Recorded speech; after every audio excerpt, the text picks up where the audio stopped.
Hello po sa ating lahat mga ka-NCI. Ako lang ba yung excited kung ano na yung update ng biyahe nila Viancy Daet to Manila. Alam nyo,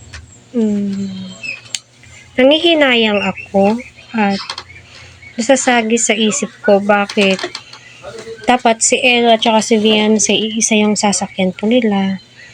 Pero wala po tayong magagawa doon. So, siniparate po ata si Kalingap Prab, mga ki-angel si mga kasama, si Sir Red Saint ay sila Kalingap and two.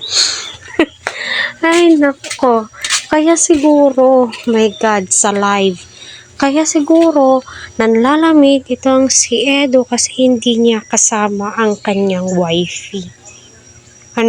Sa palagay po ninyo mga ka-Team NC, okay lang ba na siniparate po sila? Para sa akin, okay lang din para sa ganun. Mas exciting, pero mas mainam, no? Yung magkasama talaga sila para sa akin. Kaya huwag po natin skip ang ads po nila ha, at panoorin po natin yung live ni Sir Red Saint. Tawang-tawang nga po ito. Ewan ko ba kung bakit.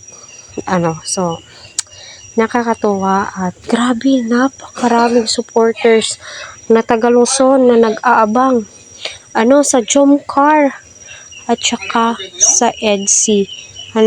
Kaya suportahan po natin, tangkilikin po natin, panoorin po natin yung live ni Sir Red Saint kung bakit nga ba nanlalamig itong si Edo. Imposible naman nanlalamig si Edo, no? Hindi nang lalamig si Edo. Alam naman po nating lahat na napakainit sa Maynila, no?